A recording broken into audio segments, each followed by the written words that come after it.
You're listening to the Mobcast Network.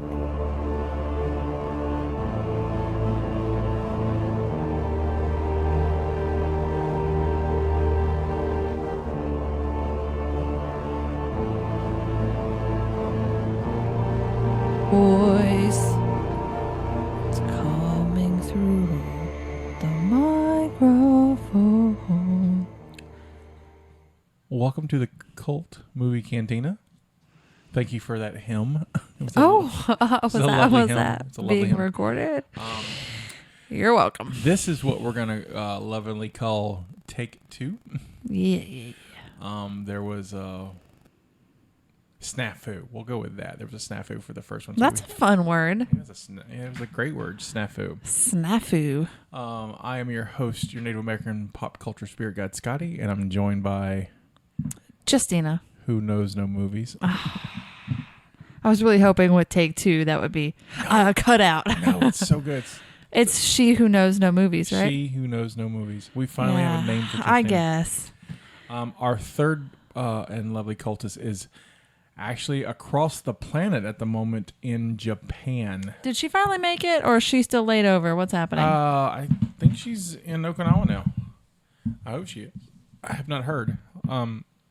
The last I had heard, and that was this afternoon our time, she was in Tokyo. She was laid over, and so they gave her a hotel room. With another traveler, which is interesting. Adventure time. Which usually happens. So this is the podcast that takes a look at our favorite cult films, introduces them to someone who hasn't seen them, pairs them with a great alcohol beverage, and then we talk about it. This week is a cult meeting where we recap the last episode and talk about other stuff. Yeah, we do. The meetings are the best, guys.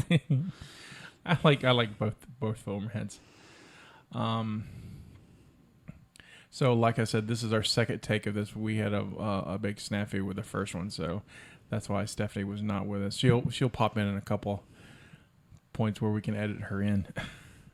We got you, boo. We got you. We'll try our best. The first thing I want to do is just kind of recap some stuff from the Monster Squad. I learned this from our friend Marshall O'Hearn, who played our Monster Squad game to try to win the silver bullet. Mm-hmm. And he did not realize it was the movie because he played the game before he listened to the podcast. Oh, okay. So he saw the post, played the game, and so he pointed out that after he listened to the podcast that he realized that he was thinking of this old TV show. Right. Called The Monster Squad.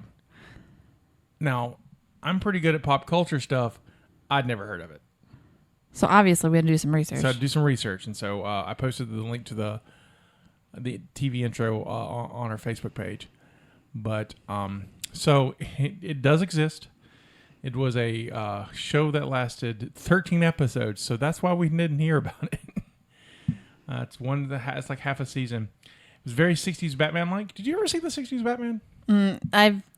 I've seen it like on TV in passing enough that I know what you're talking about, but no. If you ever get a chance, just sit down and watch just one episode or two. Okay. I wouldn't do much more than that. And the reason why I say two, because when they aired them back in the 60s, they would air them like on one episode would come on like on a Tuesday, and then they would do like a follow-up on a Thursday. So they're all two-part episodes. Are they like so the cartoons nowadays have like 15-minute episood for the kids, right? Spliced with other 15-minute shows. Mm-hmm. Is it like that, or is it like a full 30 minutes? A full 30-minute. Well, I mean, 30. Yeah, so like 22, 23 minutes. So it's a full half-hour show with that. So and it's super formulaic. So literally, this is what happens. There's a crime committed by one of Batman's famous rogues in Gotham City. So Joker, Penguin, Catwoman. Let's do Poison Ivy. She's not in it. Okay, well, we're definitely going to use her now because... So there's no Poison Ivy. There was a Two-Face. They had other... But I threw down a villain. Right. Look at that. I did. I did. I'm proud of you. Lego games right there. I literally thought of the Lego game for villains. The villain would cause some havoc. Commissioner Gordon would call Batman on the Bat phone. The Bat phone would go to Bruce Wayne. him and Robin would change clothes, go fight the bad guy. The bad guy would immediately beat them, tie them up in some kind of crazy trap, and then you would have to find to the next episode how they got out. The next episode, they got out, and then they would fight and defeat the villain. So it's always like, are they going to get out? Tune in 2 days to find out. Literally, it's like same bat time, same bat channel. Huh. Find out if the Boy Wonder and Batman will get out of Poison Ivy's death. And all the kids everywhere were so anxious, and they're like, whew. It ran for like 5 seasons. It was a very, very popular show in its day. All right. So the show was created by one of the guys who wrote on the Batman. So it's why it's very 60s Batman like. It stars Fred Gandy, who also was a congressman from Indiana, I believe. He was Gopher from The Love Boat, which I know you don't know about. I don't. You ever heard of it? Yeah, I've heard of it, but I haven't seen it. So The Love Boat was another TV show in the mid to late 70s. I think it went into the 80s. And it was just sometimes celebrities, sometimes just guests going to find romance on a cruise ship. That was it? And it's that's about the crew that helps them find romance. So the story centers around the crew. Yeah, the crew. And then the other people come in. They'd had storylines that would be like, Farrah Fawcett would show up and she needs to fall in love with Steve Martin or whatever, and so whoever the celebrity of the day at the time, and so they would do something, and they'll have a romantic dinner, and then or the couple that's fighting and they have to get back together, that kind of stuff. They would do those things, and so he played Gopher on the show, who I believe was a ship's steward, and his main job was to get people what they needed. So a Gopher, right. Makes sense. So Fred Gandy played this dude named Walt on the Monster Squad, who was trying to pay his way through crime college by working in a wax museum. That's magical. That's a great premise, right? And just hearing that part, it sounds like he does voodoo magic to bring them alive, and then they just terrorize everybody. But that's not the case. So I don't know how they come alive, but Dracula, the Wolfman, magic, and Frankenstein. But I think it's more science than magic. Science? I mean, science is magical. Yes, like Thor said. Like Thor said. But Dracula, Wolfman, and Frankenstein feel so bad for being evil monsters that they want to fight crime to atone for their sins. You know Frankenstein started that, right? Probably Frankie. So. He was like, guys. So what do you say? Bogus a lot? Bogus. Bogus. Bogus. So I like how they named Frankenstein Frank in the letter in initial Stein, and then the werewolf was Bruce W. Wolf. The W Bruce stood for where. That's smooth. That was well done. That's some great writing right there. They fought people like the Queen Bee, the Astrologer, and the Ultra Witch, who was played by Julie Newmar, who was one of the 3 Catwomen on Batman. I bet the Queen Bee was the hardest. She might have been. Because she's a Queen Bee. She is. Oh, I got you. I got you. A bored Queen Bee. How about that? Yeah. I wonder the last time she had sex. Oh, gosh. 8 years, 5, whatever it was. 16 seconds. So, we had a contest for a silver bullet and some other cool stuff that I'm going to send out. And we asked the question, if there was another Monster Squad movie, which monsters would you put into it? And Stephanie has her choices, and so I'll let her say hers. See, I went for things that were more like, I don't know, that would be hardcore. Like a Monster Squad that could actually do some damage, you know? So I just imagine mine in a new movie. Yeah. No, mine was like if I could pick my own monsters to wreak havoc on people. As if you were Dracula. No, because I also have a Dracula. But I would be like, I want these people taken out. You guys go do it. And my monsters would be Freddy Krueger, the Predator, Demogorgon from Stranger Things. Absolutely has to be that. And I only need 4 because this would be perfect. And the leader, because he's a whole lot of trouble, would be Lestat. I gotta have a vampire, but I had to find a vampire that doesn't mind doing bad things, and could be really powerful. Which are all interesting. And she put in Predator was one of hers, and Predator is very popular among the fans. Yeah, I noticed that. Predator, so I thought that was kind of cool. Who would you pick? Okay, so I themed mine. That is not something our fans did. It seems like everybody just picked monsters, like from collections. I can't do that, so I went with Harry Potter. Because Harry. Okay. Everything ties to Harry Potter. Like fur or? No. But I mean, some of them. Yeah, some of them are furry. You said Harry. So okay, so to replace Dracula, I've got a goblin from Harry Potter. Because they run Gringotts. So the goblins are like the bankers, right? Mm-hmm. Okay. They're cunning. Okay. They don't put up with any bull. Right. And I feel like they'd be great ringleaders. You think so? I think so, yeah. And then to replace Fish Guy, that dude that... The creature? Right, that guy, was Acromantula. I believe I'm saying that correctly. So what is the Acromantula? That's the big spider species. Okay. Hagrid's. Yeah. Pet spider. Yeah. It's Aragog. I think that was his name. Was Haggard the pet spider? Oh, the spider's pet? The spider's pet, yeah. Yeah. Aragog definitely saw it that way. And then my cat's like, this is my human. It's like, oh, this is my pet. And the guy's like, oh, pretty peasant. No. So to replace the mummy, I've got the pixie, because all they are is pretty much troublemakers. Yeah. They're just troublemakers. Wolfman is replaced by a Bogart, because they shapeshift. Okay. Yeah. And then Frankenstein is replaced by a house elf, because they're sweet and they become good friends, like Dobby. So I have a question. Yeah, I got some answers, possibly. Do you think you could have a room to like squeeze in a Dementor? I thought a lot about the Dementor. I really did. Because they are creepy. They're creepy, but I didn't see them replacing any of the other. Like, right. I specifically replaced monsters. I did too. Almost. So I almost thought about making them the ringleader, almost, because they're dark and creepy enough. But at the same time, they just kind of suck everybody's souls. Right. They can't solve like plans. They can't. Yeah. So no, they don't get to be in this. They're just soul suckers. So for me, yep, I went with for my leader, for my replacing Dracula, Hannibal Lecter. He's a very clever person, Yeah, in a very conniving and I think he'd be a good leader. Sociopathic sort of way. He would be a pretty awesome leader. He would be. He doesn't even need the use of his arms either. Right.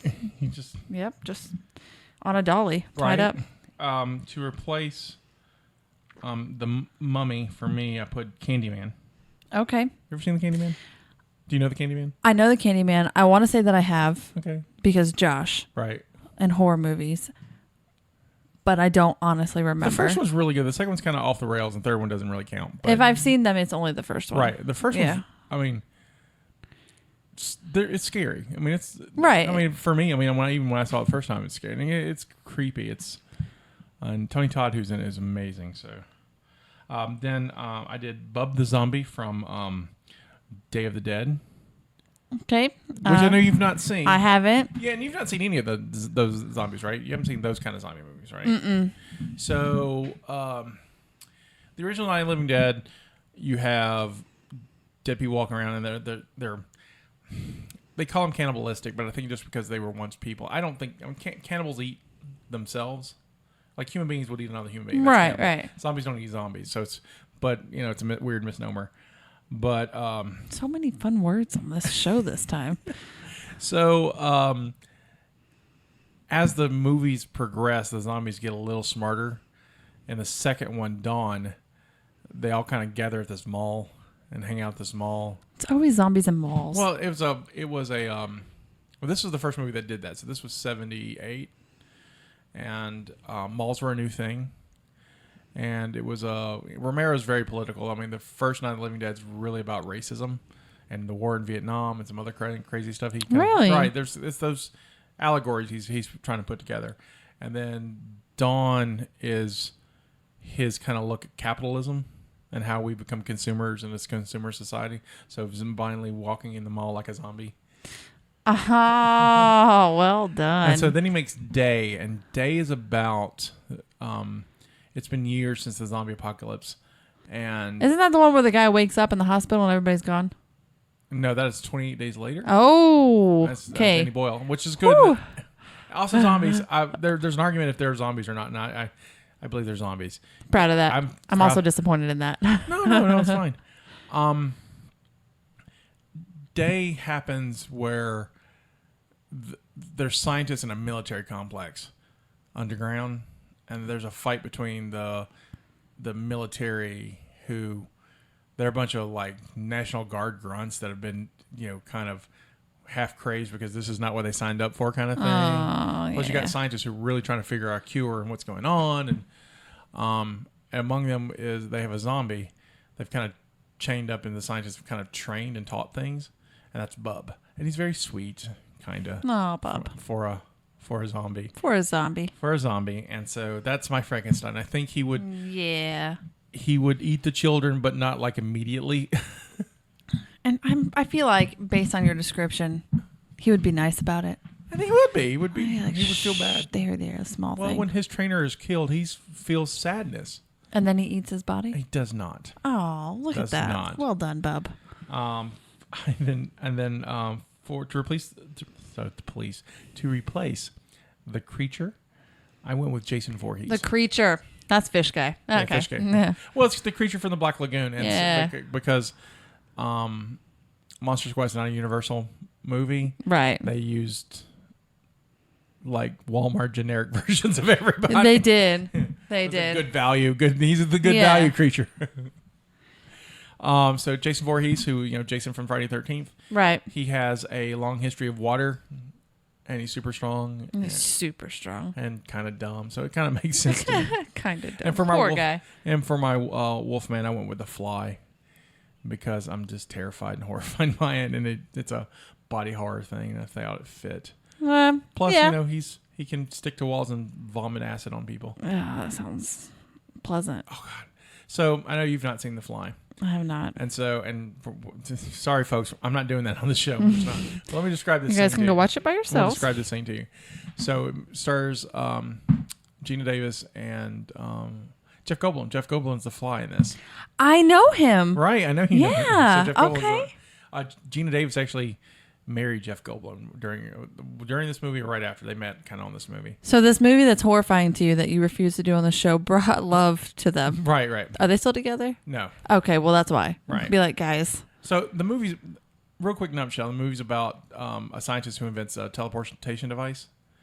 And it's experimental. And during one of his experiments, he gets drunk and jealous at Gina Davis's character. And he goes and he teleports himself from one port pod to the other, and then there's a fly that gets trapped in there, and the computer just like bonds them together at a genetic level. And so as the movie goes on, he becomes more and more fly-like. It's horrifying. Is it a horror movie or is it just horrifying to think it's about? A horror movie. It's okay. It's a straight up. It's a body horror film. So it's like you watch this guy turn into something. And then at the end, it's a monster movie. But it's not cool like Spider-Man. No. It's gross and morbid, okay. So, like Human Centipede. Right. So halfway through the film, Gina Davis had not seen him for a while. And so she finally comes back, and his house is all trashed. And he comes up, and he's all like oily, and he can't walk without like 2 canes. And he sits down, and he's talking to her, and the first thing he does is reach over for a donut and vomits on the donut. Like with his acid? Right. The reason why, because flies have no stomach acid, and that's how flies eat. They vomit this thing called vomit drop on whatever they eat, and they suck it up. And so that's what he was doing, right? So it's like horror. Okay. And so first of all, she comes in there, and she first of all didn't run when she saw him. Had this conversation. He vomit drops on the donut. She doesn't leave. And then his ear falls off, just pops off the side of his head, and she hugs him. I'm out. I'm done. Like, did she look concerned? Yeah, she was like she was really, really. And his ear pops off, and she's all like, "Oh, Helms, we're gonna make this." No, I'm out.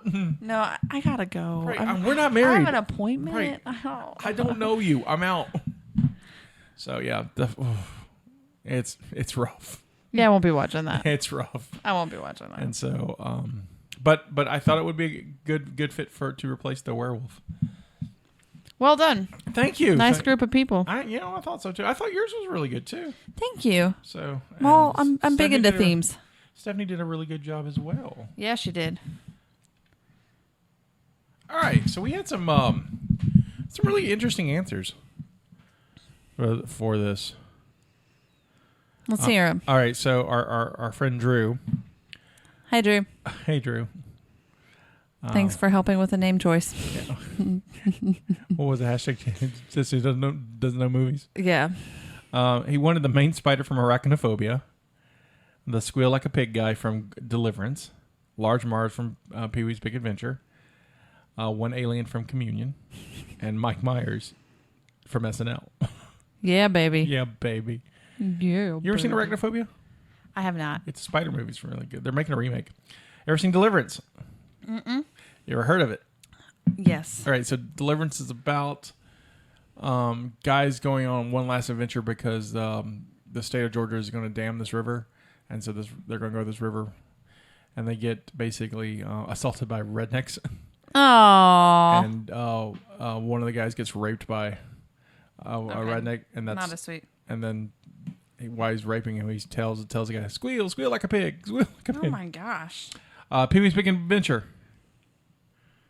I have seen that for the kids, right, actually. But Large Marge is right. Yeah, so cool. I recognize that one. Cool. Communion is a weird alien abduction movie when alien abductions was big in the 80s. It's based on a book. And then, of course, we know Mike Myers. Our friend Spencer picked Freddy Krueger, Jason Voorhees, the Queen Alien, a Predator, and Donald Trump. Way to be political. I would like to know who Donald Trump is replacing, but we'll just... Definitely not Dracula. Nope. Brittany Roybal wanted a Gorgon, Medusa. Because, she said you needed a female, and I agree. And I didn't put any girls on mine. It's just terrible. But you could also turn people into, stone. Any of mine could be a girl. I just picked the type of monster. Right. Yours could. Could be a whole she band wanted a of Wolfman, a Dracula, females. a Frankenstein, and the Invisible Man because he could be invisible. That's cool.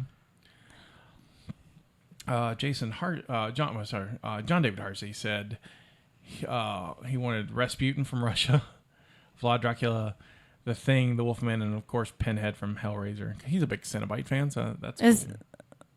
Okay, The Thing is... No. I'm thinking of something else. What are you thinking of? I was thinking of Cousin It. I don't know why I went there. But you said The Thing, and I was like, with all the fur, the hair, and the... Cousin It is from the Addams Family. Yeah, I know that. Thing is from the Addams Family. The Thing is not. Is Thing the hand? Thing is the hand. Oh my gosh! Look at you knowing stuff. Me. I'm so proud of you. Haven't seen that show. I just know that. You never seen the movies either? Mm-mm. Oh, the first one's good. Okay. The first one's really cute. I really like the first one. We may do that around Halloween. Who knows? That'd be fun. It's a fun movie. I think you like it. But our winner is Jason Vaughn. Congratulations! Randomly chosen by a random system that the prize pixie come up with. He chose this. He chose a terror dog from Ghostbusters. Yep. I'm seeing if you knew. I had to think about it for a second. I'm pausing. Yes. I've never seen this, so I don't expect you to know this one. Quetzalcoatl from Q, the winged serpent. I don't know any of the words you just said. You said so much so fast, I was trying to focus. Quetzalcoatl. Okay, so that was a word you said. Yeah, Quetzalcoatl. Okay. From Q, the winged serpent. It's an early 80s movie. I think it's Roger Corman. About a winged serpent that attacks New York City. Oh, wow. Right. I have never been able to find a trailer for it. I've just seen scenes that doesn't show the dragon or serpent. Interesting. Or whatever. So that's why I've never watched it. He wanted Stripe from Gremlins. Okay. You seen Gremlins? I have not. Oh, we got to fix that one. That's a good one. Also, he's a fan of the Predator, and his main evil is Darkness from Legend. It was Tim Curry. He had honorable mentions for Ghoulies and Troll. Troll's funny. Congratulations. Thank you, Jason. Gonna get you a silver bullet. You can see the rest of these on our website, so enjoy those. We'll do another contest soon. It's been real. Yeah, contests are fun, right? Contests are fun. I just like it when our audience kind of participates. Our followers just kind of play around. It's fun. Cultists. Cultists. I love it when our cultists play around with us. I think it's fun, and they should do it more often. Don't you agree? Oh, 100% yes. I love games, though.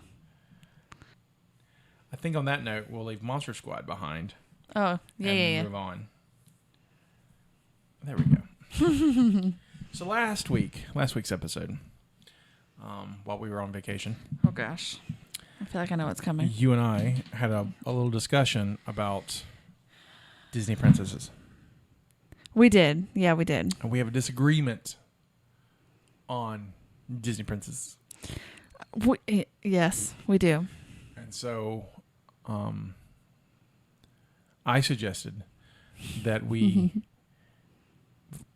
do our pros and cons on our favorite Disney princess and have Stephanie decide the winner. Right. But unfortunately, she is in Japan. Yeah, she is. Oh, no. Oh, my goodness. So I think you and I should make our arguments, pros and cons for our princesses, and then have our audience, our cultists, decide who is the better princess out of Ariel from The Little Mermaid or Belle from Beauty and the Beast. Let's do this. So I'll say the winner will be whoever has the most. And you know what? I'll do a poll. Yeah, do a poll. I'll do a poll. We'll do a poll on the website, and we'll do a poll on the website, and whoever wins. I think it's fair. It's fair. We'll put it to the jury of our other cultists. Okay, cool. All right. I will let you start. Okay, so this is take 2 for us because of issues. So we've had this argument once, but we have. But I will say, after we finished and that evening when we were done and I was back at home, my first pro point that I was making was that her nipples are always stimulated because the starfish. Because remember a while back you had shared that thing about the starfish mouth to my page on Facebook. But then it occurred to me, she wears seashells. She doesn't wear starfish. But I didn't even. I know this. See, I have look right there. I have a coffee cup right there. Seashells. Right, seashells. I knew that. And see, I never look, so I never thought. You said starfish, and I'm like, and the whole time I'm thinking it's also their butts too. Oh, that's weird. So it's their mouth butt. Their mouth butt. And so I'm going to scratch that. All right. And so then when it bothered me so much after I realized that I went back through my timeline to where you had shared that. I was like, no, I swear it was Scotty that shared that with me. Yeah, I did. And you did. Yeah. And it doesn't look real. It looks like it's Photoshopped. Yeah, like some sort of new. Anyway, so I will be scratching that. All right, so that's my fault. I use it as a fact without double checking. So I didn't mean to trip you up before we had this argument. So I will politely put that out. I will strike one of mine. Okay. So she's the only princess of another species. True. She's half fish, half mer person. She's independent. She's not. She's a mermaid. That's another species. That's not human. You're right. She's independent, adventurous. She's always positive and optimistic. Okay. She showed that following your heart and being different is not only okay but encouraged within her viewers. So I have to skip some of these because I did a lot of facts about the movie, and apparently we're just doing... No, you can do facts about the movie because the judge is not here on this take. Oh, yeah. Okay, Sorry, Steph. Her movie was first, so I feel like that says something. All right, so I'm going to object to that because it was not. Was all right? It 1989, 1991. It was first between these two. It wasn't the first one though. No, I meant between us. So I don't think because you got to go first doesn't. I object to that counting. Fine, I'll scratch that one. I'm just saying. And I'm just saying. Okay. I mean, All right. Snow White fans may have a problem with that. I apologize to all of the snow fans. Ursula, I really like this fact. Ursula was based on a drag performer named Divine. Do you know Divine? Not from this. Her name was... No, I didn't. No, her name is Divine. Where did they find... I forgot to write down... I know things about Divine.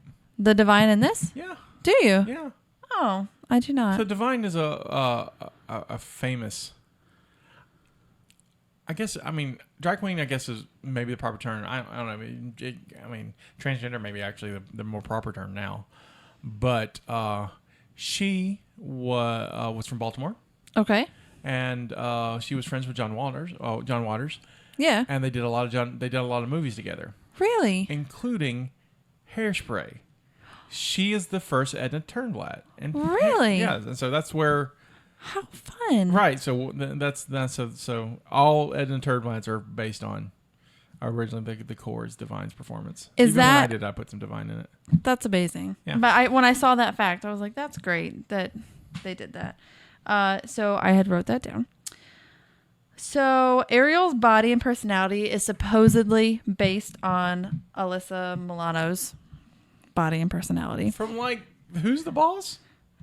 I don't know. Because that's what show she was on at the time. But potentially. That's interesting. But that came up a couple of times when I was looking up facts. Uh-huh. So I thought it was interesting that her dress at her dinner with the prince was pieced together from all the previous Disney type princesses from before. So there would have been Snow White, Aurora, Cinderella. She was the first heroine to have bare midriff and display cleavage in a Disney thing. The first Disney princess to have siblings. Just that's it, family. Do I think that's a positive fact? Is that what you were about to ask? No. Do you think that's true? Well, technically Snow White had siblings. No, but technically Cinderella does too. She has 3 evil stepsisters. That's both of them. But they weren't like... sisters? Wasn't Snow White the one that... No, she had to run from her evil stepmother. She didn't. No, she had to run for the queen. Yeah. But I mean, it was... Because the queen was like, who's the fairest in the land? That wasn't her mom, though. That was a step. Yeah, it wasn't her mom, no. I like that it's always step parents yeah. that like are terrorizing. Yeah, even Disney back then was like, the step parent did it, okay?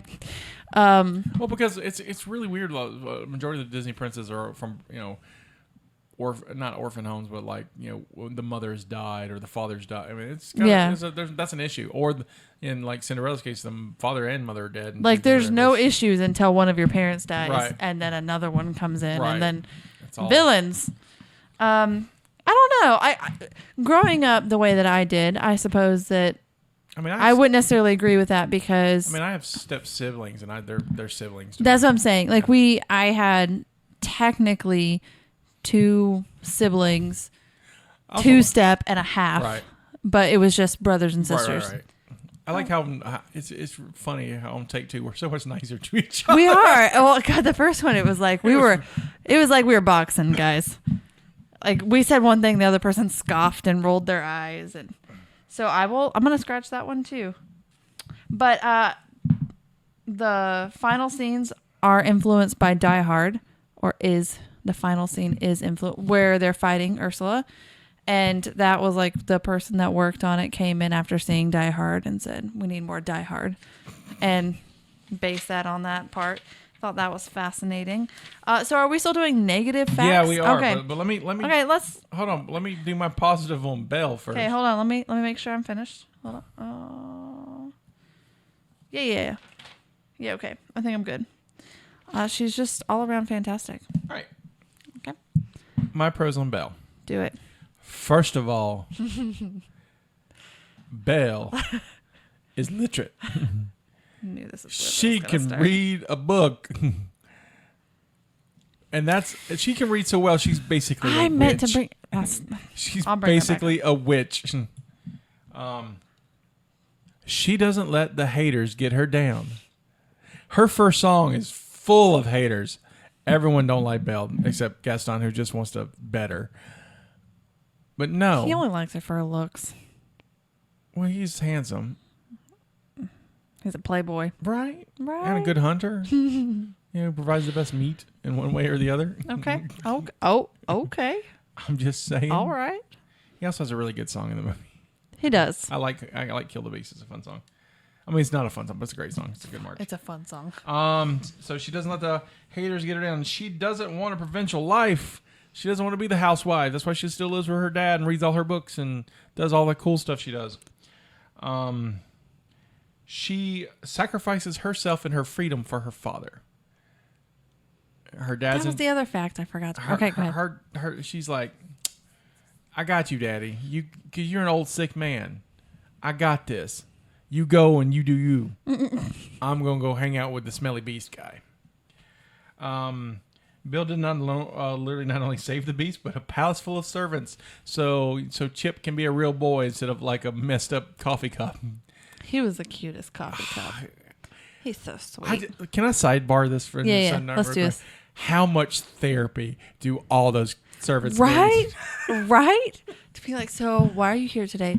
I was a cup for 50 years. Right. Like, I was just in cup form. Right. And now I'm 6 and I don't know how to deal. And I try to walk, but I hop everywhere. What are legs? Right. Every time I try to take a drink, I try to pour it on my head. Aww. I keep turning my head so my mom can feed me. Right. And that's just weird. Don't let me get started with a toilet plunger. But oh gosh. Did they even have those back then? No, but I was just, being crude. That would be terrible.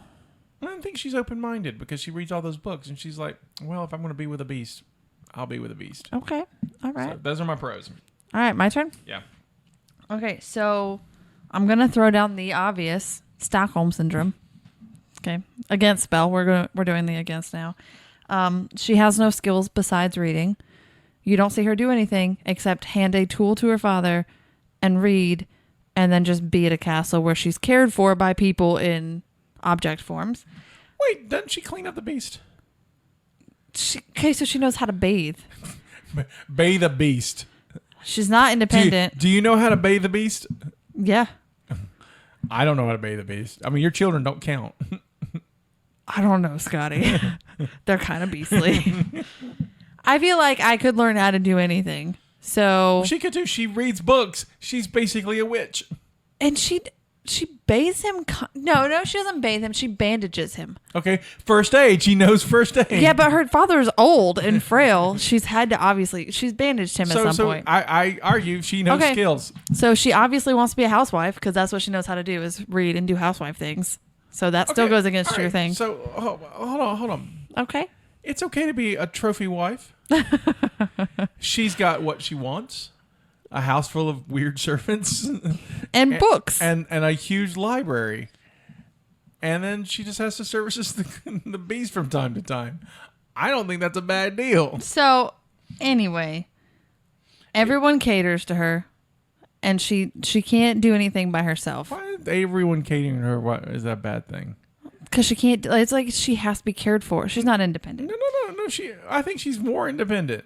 I don't she took care of her dad. No, and that's the other thing too is I don't feel like it was so much as a selfless act of her releasing her father as it was, oh, I can't go back by myself. How am I going to take care of myself? You go back and I'll stay here because at least here I won't have to worry about taking care of myself. Did she run away and then was attacked? To make sure her dad was okay because she just attacked by wolves and not the Tin Man. She's got a heart. I'm just saying. So and on the flip side, by the way, she may sacrifice her freedom so her dad can go, but Ariel sacrificed her voice to go be her own person. No. She's living her life. She loved this guy. She didn't go to get married. She went to get him a kiss. So she could become a person. She's not in love with him. She's infatuated with him.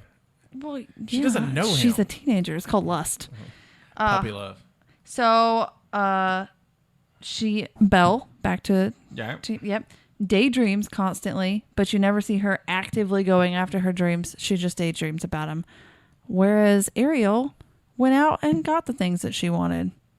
She wanted legs, and she went and got her some legs. And if it cost her voice, one of the things that she loved and valued, she gave it up so that she could do the thing that she wanted.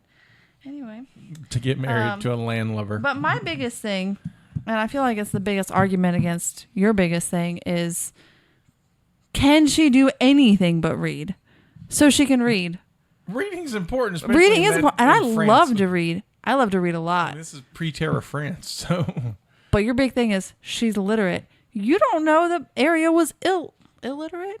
Illiterate, Yes. right? That's the word? As soon as I started to say it, I was like, doesn't sound right. It's That's not, right. Not a good word to stumble on when we're No, talking it's about. not. It's not. In fairness, it's been a long day with my kids today. But the point still stands. You're just assuming Ariel can't read, but you don't see anywhere that she can't. You ready? Do it. Are you, do you rest your case? Hang on, let me think. Oh, one more. You said that she went and saved a whole castle and the beast. Right. Not one time did she ever actively bring up or try to do that. It just coincidentally happened.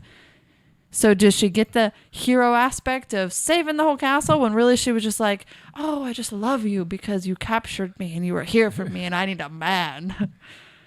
I like how that's different from Ariel and Eric, by the way. But I'll talk about that in a second. Because so first of all, and the biggest one, I think, is that Ariel is inconsiderate.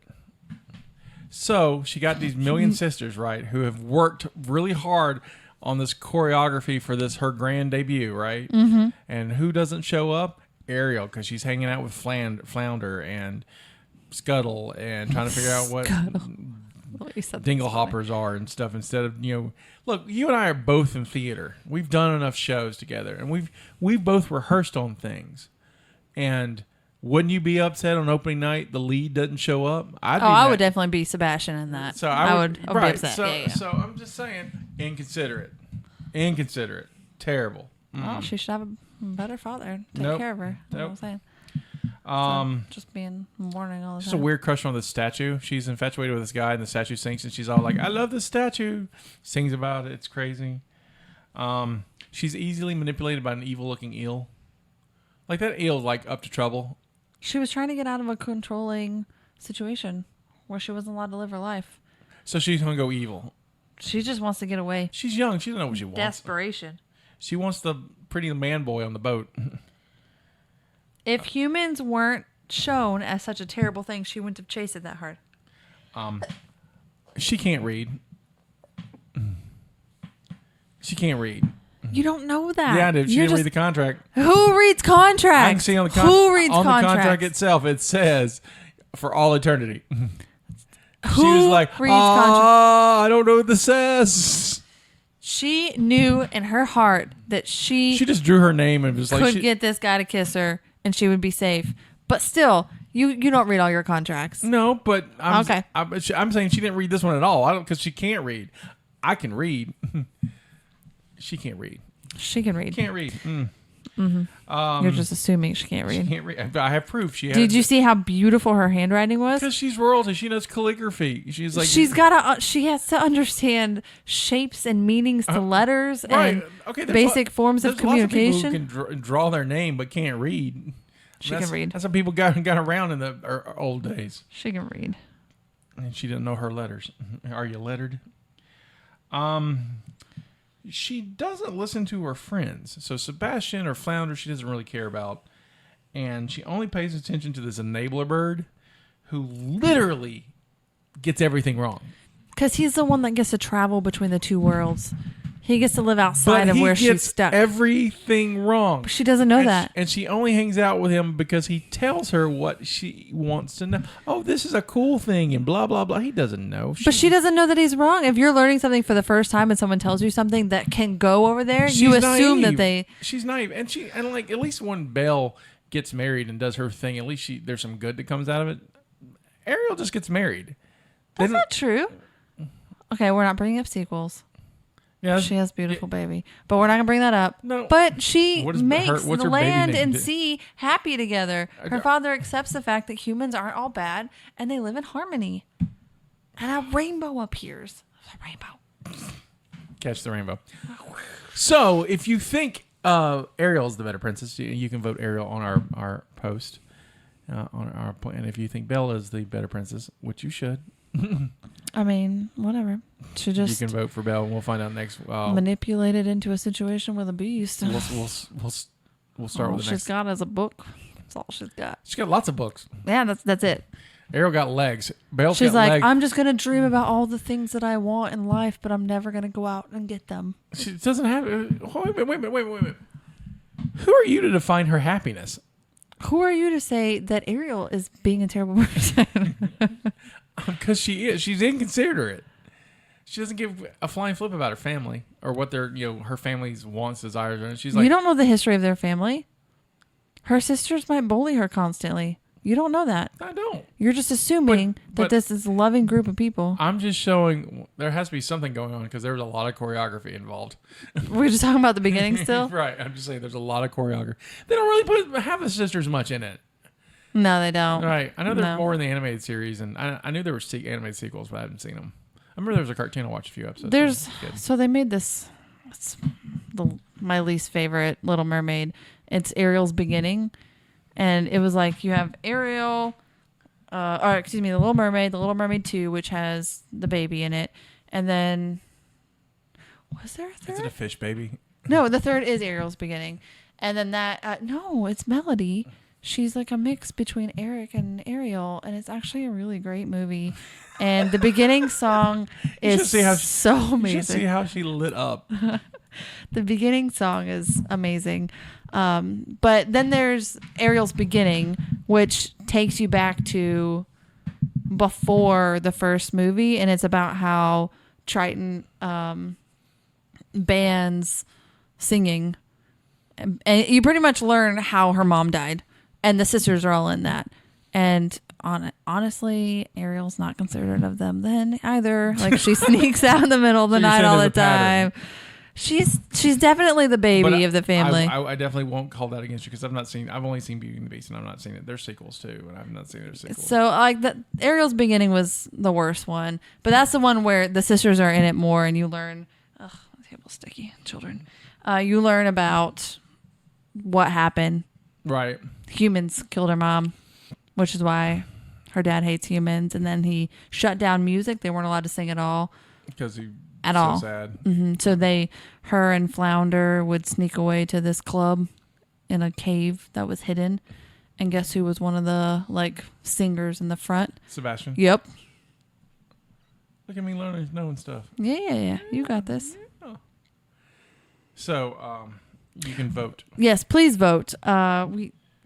I love Stephanie, but she was a little bit biased on hers.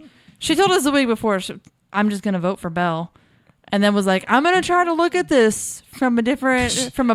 Stephanie's was like judging. I don't know what that is. She was like, I'm going to try to be open. Oh, you're going to try to judge? Like, as the judge? Try to judge? And then she gets done and, yeah, I'm going with Belle. Yeah. Well, mainly because she likes Mulan. By the way, the trailer for Mulan looks amazing. Yeah, it does. I'm looking forward to that. So, can you name all the Disney princesses? I can because I wrote them down from the accidental first take. That's fine. Just go ahead. So we've got, they're not in order. I can try. All right, try it in order. How about that? Okay. Snow White. Yes. I couldn't figure out what that was. It's Ariel. It's Ariel? Or it's Cinderella, isn't it? Yes. So Snow White, Cinderella. Now it's either Ariel or Sleeping Beauty. Which one's older? Sleeping Beauty. Then that's one I would pick. Okay, so Aurora. Correct. Ariel. Yep. Belle. Yep. Jasmine. Yep. And then Pocahontas. Yes. Yes. Mulan. Yep. Rapunzel. No. Really? Merida came before Rapunzel? No. Oh, I don't have the other one. Shoot. Hang on. 1, 2, 3, 4, 5, 6, 7, 8, 9, 10. Moana was the other one. Right, but she's also newer than...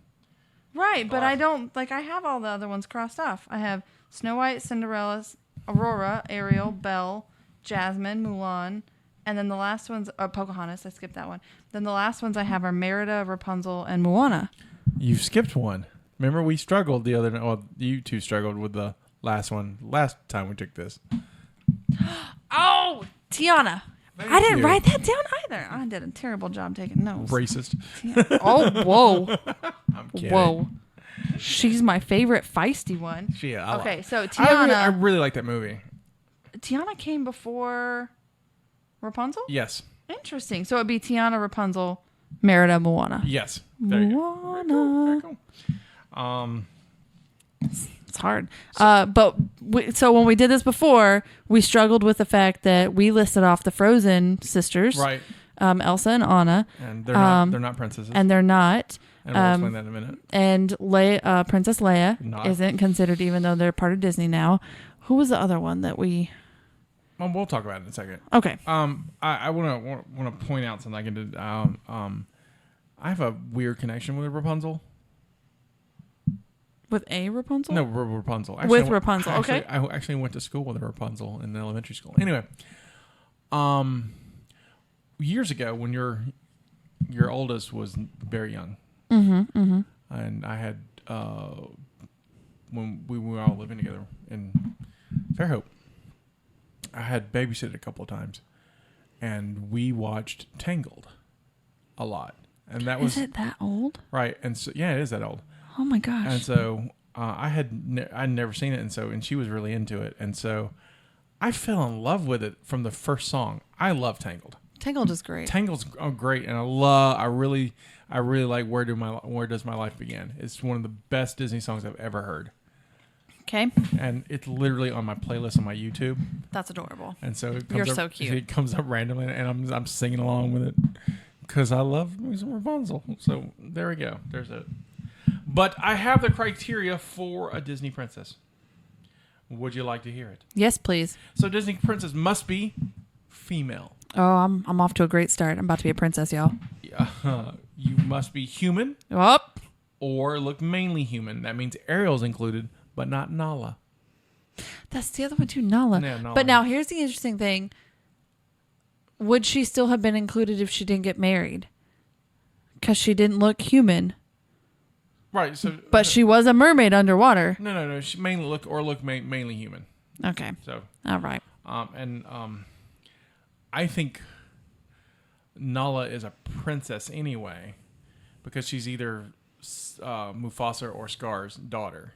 Right. The last cult meeting, which Yes. That, so, she must be from a Disney or Pixar film, which is animated. So all the people who said now that Star Wars is owned by Disney and Leia's a Disney princess are now disappointed.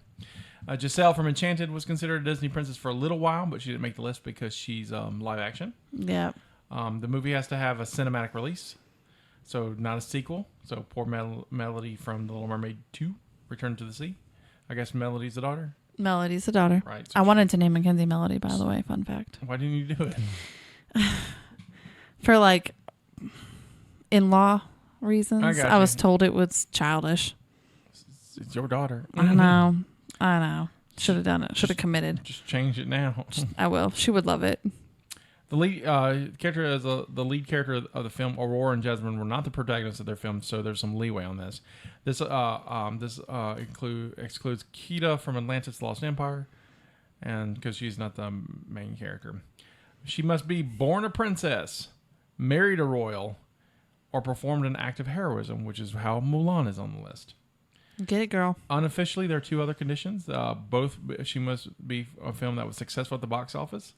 That's why Kida from Atlantis. Did you ever see Atlantis: Lost Empire? I have, yes. I've not seen that one. Really? It's a fun little movie. And it also must be from a film that's not too successful, which explains Elsa and Anna. See, that to me, that still annoys me. That's not cool. I understand marketing reasons why they do Right. that. And so for the cultists at home, the reason why they didn't do it, Frozen is such a dominant marketing power that they can sell Frozen stuff on its own merit. They're pretty much like, we don't have to give them a title, guys. Right. And Look at this. Right. And so the Disney Princess is a marketing tool, and so you group all the princesses together so you can sell princess dolls. And so there's some weird things too, like in the early artwork for the Disney princesses, they're all not looking at each other. So a princess would not be seen as greater than the others. so they're all equal, but they're all weirdly not looking at each other. It's the marketing stuff. Yeah, this is crazy stuff on that. That's deep. That is deep. That is forethought right there. Disney princesses get coronations. You were saying that. That's all of them have had coronations except Moana, and there's no explanation why they didn't have it. So the early ones all had them at one time when they announced this program. I think the program started in 2008. So all the princesses up to I guess Mulan, like Snow White, Cinderella, all had this coronation at one time, and then they would. When Tiana came up, they made her a princess and did a coronation, and then, Murda and I'm forgetting one, Rapunzel, and they all had coronations. But poor Moana, they're like, nope. We don't want to do this anymore, guys. We're tired. Probably that, or depending on the interest of the children.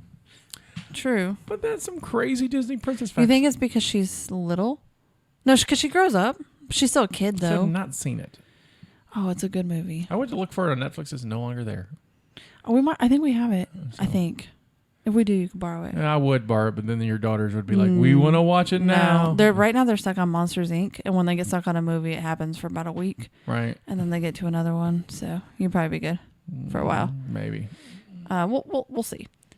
I was gonna say something about the princesses and I forgot. But going back to the Elsa and Anna thing, I understand coming from a marketing selling point of view, like if they can make so much money off. For example, if you have a collection of princess dolls that you're going to sell for $50, but then you can also sell Elsa and Anna for $50, throwing them in this other collection is a waste of money because you could get that for them by themselves. I get that. But to be like, they don't get this title because they're too famous is obnoxious. So I would give Anna a princess title. And Elsa's a queen. I would give Elsa a queen. She had her own coronation already. Right. In So the movie. queen, but there's none of them are queens, right? I feel like that should be noted, is that she's a queen. So. I mean, they all get married. Yeah, and eventually I guess they can become royal. royal. I say that. A lot of them get married. When I say they all get married. But I guess eventually they become royal. I mean, like, when, who are the king and stuff dies and the princes all get elevated. Yeah. I don't know. It's just an interesting thought. It is interesting. Well, that's about it for the show. However, we have a movie next week.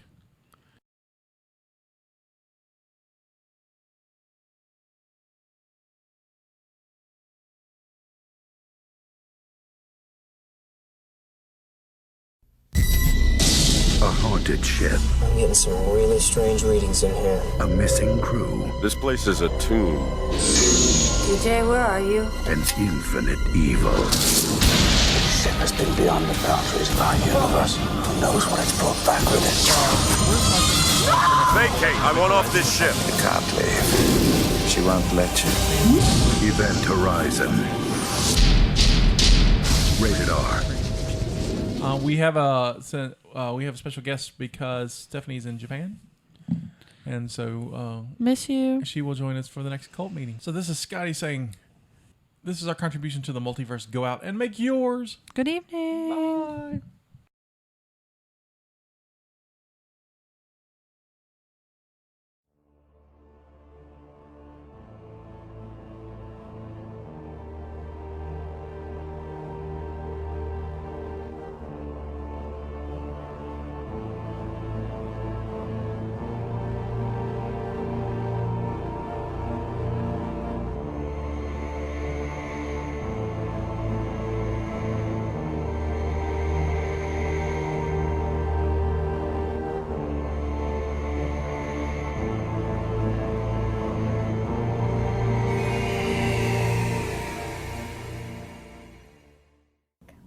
Thank you for listening to the Mobcast Network.